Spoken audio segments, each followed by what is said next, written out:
Hello बच्चों, welcome back to let's do chemistry channel. तो आपका दोस्त फिर आपके साथ हाजिर है आपको केमिस्ट्री का ज्ञान देने के लिए। तो आज का ज्ञान है, जैसा कि आपको दिख रहा है, ये जेई मेन का क्वेश्चन है। जेई मेन का क्वेश्चन 2022 का है। ओके। और ये क्लास ट्वेल्थ के लिए तो बहुत इंपॉर्टेंट है, एकेडमिक सेशन के लिए भी। हिंदी मीडियम वाले बहुत ध्यान दें, इंग्लिश मीडियम वाले बोर्ड के पेपर में जरूर आएगा तो ध्यान दें। क्वेश्चन क्या है, यहाँ तो क्वेश्चन ऑप्शनल है, बट आपके जो बोर्ड के एग्जाम में ये कोई क्वेश्चन ऑफ एमसीक्यू नहीं बन के आएगा। वहाँ ऑप्शनल क्वेश्चन नहीं आएगा, आपको इसका आंसर लिखना होगा 2 मार्क्स में। उसका आंसर भी मैं आपको दिखाऊंगा कि कैसे लिखना है, आपको 2 मार्क्स में कितना लिखना है, ये सारा बताऊंगा। तो जुड़े रहिए ये सब जानने के लिए मेरे इस चैनल में। ओके, तो हम क्वेश्चन शुरू करते हैं आज। देखो क्वेश्चन ये है कि PCl5 is well known but NCl5 is not because you have 4 options and you have to select one of them. Okay, yes. So आज हम बात करेंगे कि यार ये PCl5 पांच पांच बॉन्ड बना देता है और नाइट्रोजन की तो वर्ड लग जाती है भाई, 5 ही बना ही नहीं पाता है। मसला क्या है भैया, है मसला क्या है इसके पीछे, ये जानेंगे। तो ये जानने के लिए बस चैनल से जुड़े रहिए, और अगर चैनल में नए हो तो बेल आइकन और सब्सक्राइब तो जरूर कर देना, और अगर पुराने हो तो कमेंट जरूर करके जाना, ठीक है।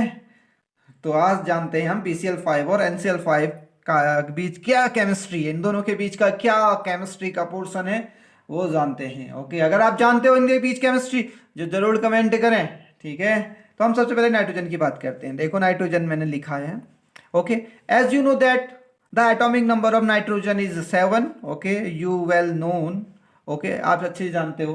ओके, सो अब हम बात करेंगे इलेक्ट्रॉनिक कॉन्फ़िगरेशन की। इलेक्ट्रॉनिक कॉन्फ़िगरेशन भी you know very well. Okay, 1s2 2s2 and 2p3। Okay, देखो दिख रहा है 2p3। और हमने किस पे काम किया है, वैलेंस सेल पे किया है ना, वैलेंस सेल पे काम किया है। ये वैलेंस सेल हमारी, और वैलेंस सेल के ही हमने ऑर्बिटल बनाए हैं, ये हमने बना दिया। अब देखो तुमको, अगर मैं तुमसे पूछूं कि चलो बताओ नाइट्रोजन अपनी ग्राउंड स्टेट में, नाइट्रोजन अपनी ग्राउंड स्टेट में कितने बॉन्ड बनाएगा, चलो बताओ जल्दी से, बताओ बताओ बताओ, है बताओ जल्दी बताओ, कमेंट कर दो, कमेंट कर दो, अरे मैं देख लूंगा, कमेंट कर दो। नाइट्रोजन कितने बनाएगा? अरे नाइट्रोजन 3 बनाएगा अपनी ग्राउंड स्टेट में, 3 से ज्यादा बना ही नहीं पाता है। कैसे कैसे कहा मैंने 3? अरे ये लिखा है ना, unpaired electrons means unpaired electron, this is unpaired electrons is covalent, he covalent bond बनाते। अनपेयर्ड इलेक्ट्रॉन ही कोवलेंट बॉन्ड बना पाएगा, बस हो गया, सिर्फ अनपेयर्ड इलेक्ट्रॉन, और कोई नहीं बन पाता। ये कोई बॉन्ड नहीं बन पाएगा कोवलेंट बॉन्ड, सिर्फ 1 बॉन्ड 2 बॉन्ड 3 बॉन्ड, 3 बॉन्ड से ज्यादा नहीं बन पाएंगे नाइट्रोजन के, कीप इन माइंड। और यहां कितने बनाने की बात करी जा रही है, यहां 5 बनाने की। क्या ये पॉसिबल है कि 5 बना दे नाइट्रोजन? अरे नाइट्रोजन 5 बना दे, ये पॉसिबल ही नहीं है। उसके सर पे गन रख के भी बोलोगे कि भाई 5 बना के दिखा 5 बॉन्ड, पॉसिबल ही नहीं है उसके लिए, क्योंकि उसके पास ऑर्बिटल नहीं है, अनपेयर्ड इलेक्ट्रॉन नहीं है उसके पास बनाने के लिए। तो 3 से ज्यादा नाइट्रोजन बॉन्ड नहीं बना पाता। हाँ, वो 4 भी बना पाता है। 4 कैसे बना पाता है मैं बता देता हूं तुमको। देखो नाइट्रोजन ने अगर 1 इलेक्ट्रॉन किसी को डोनेट कर दिया, सपोज नाइट्रोजन ने क्या कर दिया, 1 इलेक्ट्रॉन किसी को डोनेट कर दिया, तो देखो क्या हो गया नाइट्रोजन का इलेक्ट्रॉनिक कॉन्फ़िगरेशन। 1 इलेक्ट्रॉन यहां से चला गया, ये देखो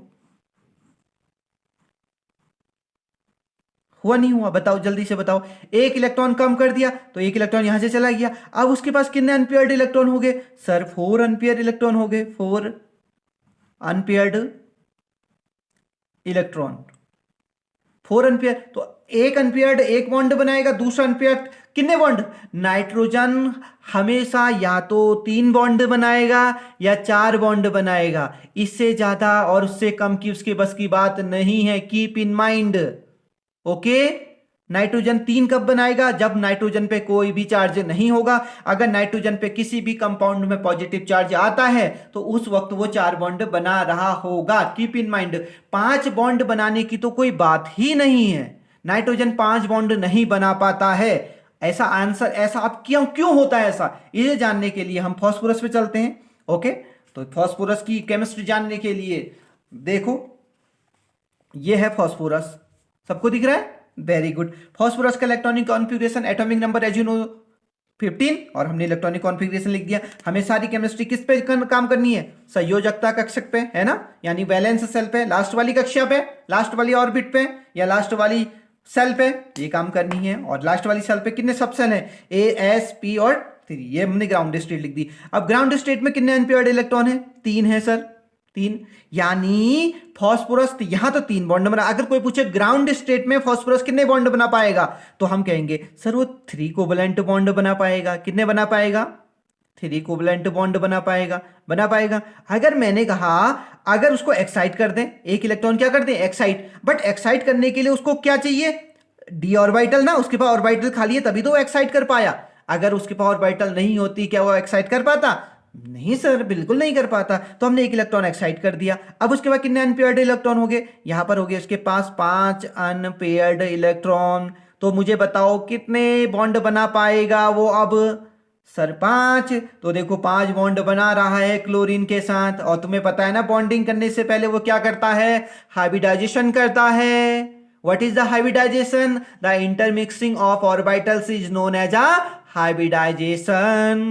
तो ये हाइब्रिडाइजेशन कर रहा है तो क्लोरीन के साथ बॉन्ड बना दिया तो PCl5। तो यानी फास्फोरस के पास पॉसिबिलिटी होती है कि वो PCl5 बना दे। क्यों होती है? क्योंकि उसके बाद डी ऑर्बिटल होती है एक्साइट करने के लिए, एक्साइट करे।